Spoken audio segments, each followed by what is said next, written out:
Today I want to let you guys know some basic Forex terminologies part 2 because I already did the first video, and let's go straight into it. The first thing I want you guys to know is when you see P or L, it means profit or loss. So let's say I traded this week and a trader or a financial investor is trying to ask me what's my P or L, what's my profit or loss. I now say my profit is so amount and my loss is this amount. Do you understand? So in a trade you can decide your P or L. So now another one is R or R. It's always represented like this, and R or R is risk to reward ratio. This basically, what are you risking? How much are you risking to get? How much are you risking and how much is your reward? So most times you see 1:3. That means I'm risking 1% to get 3%. That's my risk to reward. So when you see R or R, it means risk to reward. TF is short form for time frame. It's mostly represented as TF, but anywhere you see TF, that means time frame. And time frame, we have different types of time frame because we have the daily time frame, we have the monthly time frames on the charts, we have the hourly time frames, and we have the minute time frame. So anywhere you see TF, it's normally time frame. So what time frame are you looking at? Oh, I'm looking at this 1 hour TF. I'm looking at it's a slang. It's like common TF when you see it. Now TDA.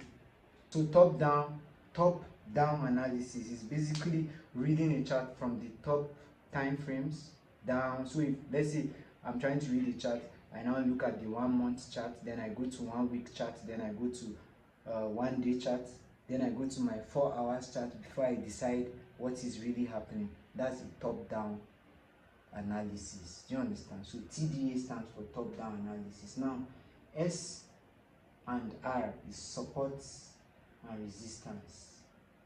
This is basically like roof and floor. Don't worry, when you get to understand trading properly, how to trade, that's when you know this support and resistance. It's a whole lot of topic and I don't want to get you confused. But S and R is support and resistance, or support or resistance, So BFIs is just a short form for banks and financial institutions. Now these are the big players in the foreign exchange market. These are the major decision makers. They are the ones that control the market. So spread, I really don't want to get you confused, but let's brush through it. All this can be a topic, it's so wide, but you can actually get the basics. When you hear spread is a difference. It's the difference between the bid price and the asking price. So that difference between the bidding price and the asking price is what is called a spread. The next thing is leverage.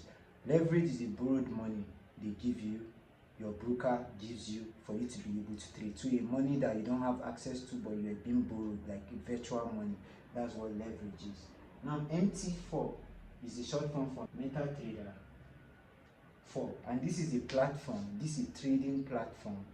It's strictly trading platform that gives you that access to trade properly, like without too many distractions. It's strictly for trading. So it's basically like Facebook and Facebook chats. MetaTrader 5. So anywhere you see MT4, just know it's MetaTrader and it's a platform for trading. This one is MetaTrader 5, So it's like the upgraded version of the MT4. MT5 is the upgraded version of the MT4.